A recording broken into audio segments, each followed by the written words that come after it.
इस क्वेश्चन के अंदर ये स्क्वायर दे रखा है अपने को, क्या दे रखा है? एक स्क्वायर, स्क्वायर की साइड दे रखी है 14, ठीक है। और उसके बीच में सेमी सर्कल्स बने हुए हैं, एक ऐसा सेमी सर्कल यहाँ, एक ऐसा सेमी सर्कल यहाँ, एक इस तरीके से और एक इस तरीके से। ये सारे सेमी सर्कल्स इक्वल है, ऐसा बोला गया अपने को, मतलब लिख के नहीं बोला तो क्या हुआ, हमें खुद इमेजिन करना है। ये सारे सेमी सर्कल्स क्या है? ये इक्वल क्यों है? मेरे को कैसे इमेजिन हो रहा है? क्योंकि ये जो लेंथ दे रखी है ये 3, इधर भी 3 है, इधर भी 3 है, इधर भी 3 है और इधर भी क्या है? 3 है। इतनी बात समझ में आ गई बात? अब अपने को शेडेड पोर्शन फाइंड करना है। शेडेड कौन सा है? ये वाला जो बाहर बच गया, ये सारा ही शेडेड है ना? ये शेडेड पोर्शन अपने को फाइंड करना है। तो साफ साफ अपने को दिख क्या रहा है? अगर मैं इसको ऐसे ज्वाइन करूं, ये सेमी सर्कल है क्या? ये सेमी सर्कल है, ये सेमी सर्कल है, ये सेमी सर्कल है, और ये बीच में क्या है? स्क्वायर नहीं है क्या?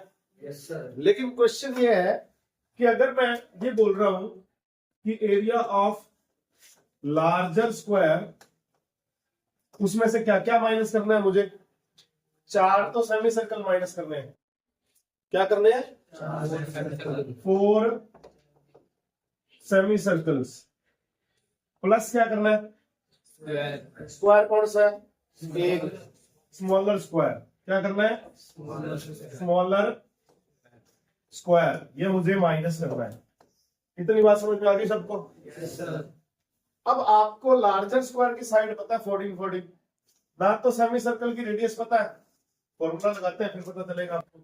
लार्जर स्क्वायर का एरिया क्या? फॉर्मूला बोलो, side square 4 into semi circle, यही है क्या? प्लस सेमी स्मॉलर स्क्वायर का एरिया साइड स्क्वायर। बोलो इतनी बात समझ में आ गई? अब यहां वर्क कर लेते हैं। बड़े स्क्वायर की साइड कितनी है? 14, तो यहाँ तो आ गया 14 और इसकी क्या आ गई? स्क्वायर। यहां से ये 4 कैंसिल आउट हो जाएगा, माइनस 2 इंटू 22/7, और आर की बात आती है यहाँ पे। अब यहाँ पे इसका टर्निंग पॉइंट है। ये पूरा कितना है बताओ? 40। पूरा कितना है? 40। 14 में से 3 इधर से माइनस करो और 3 इधर से, कितना रह गया? बोला करो। 14 माइनस 3, बोलो 11 माइनस 3, 8। मतलब यहां से लेके यहां तक कितना है मेरे पास? 8 है। कितना है मेरे पास? 8। और इधर भी देखा जाए तो यहां से लेके यहां तक कितना है? 8 है ना? जो मैंने पिंक स्क्वायर बनाया इसकी साइड कितनी है? 8 है क्या? उसमें क्या चीज है अपने पास? ये क्या है? रेडियस है ना?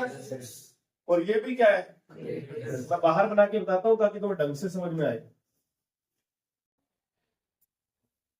ऐसी शेप है ना अंदर, ये यहां से लेके यहां तक ये भी क्या है? और अगर मैं इसको ये मानूं कि यहां से लेके यहां तक ये भी क्या है? ये भी क्या है? अच्छा ये भी क्या है? तो ये भी रेडियस ही हुई। बोलो। और ये भी क्या हुई? तो यहां से लेके यहां तक टोटल कितनी रेडियस है अपने पास? टोटल रेडियस कितनी है? 4 रेडियस है। टोटल रेडियस कितनी है?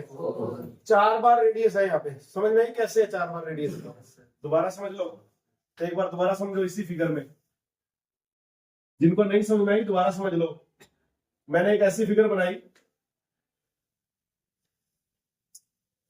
ऐसा कुछ। अब यहां से लेके यहां तक कितनी है मेरे पास? 8 है। क्या ये रेडियस सबको समझ में आ रही है? क्या ये रेडियस सबको समझ में आ रही है?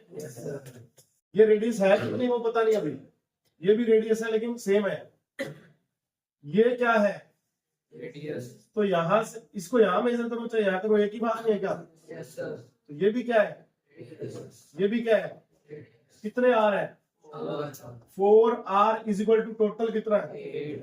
8 है। तो r कितनी हुई? ये बात सबको बच गई कि नहीं बची? ठीक है ना? तो यहाँ r की वैल्यू कितनी है? तो 2 की स्क्वायर कर देना। प्लस साइड कितनी है स्क्वायर की, अंदर वाला जो स्क्वायर है उसकी साइड कितनी है, क्योंकि यहाँ पे कितनी है, ये 4 रेडियस है ना, ये कितना है 4, ये 4 है, ये भी कितना है, तो 4 की स्क्वायर। ये बात सबको समझ में आई क्या? बस कैलकुलेशन करनी है, कर लेते हैं। 14 की स्क्वायर 196 माइनस ये कितना है 4 टू जा 8 into 22 176 upon plus 16 upon 1। LCM ले लो, आंसर आएगा सेंटीमीटर स्क्वायर में।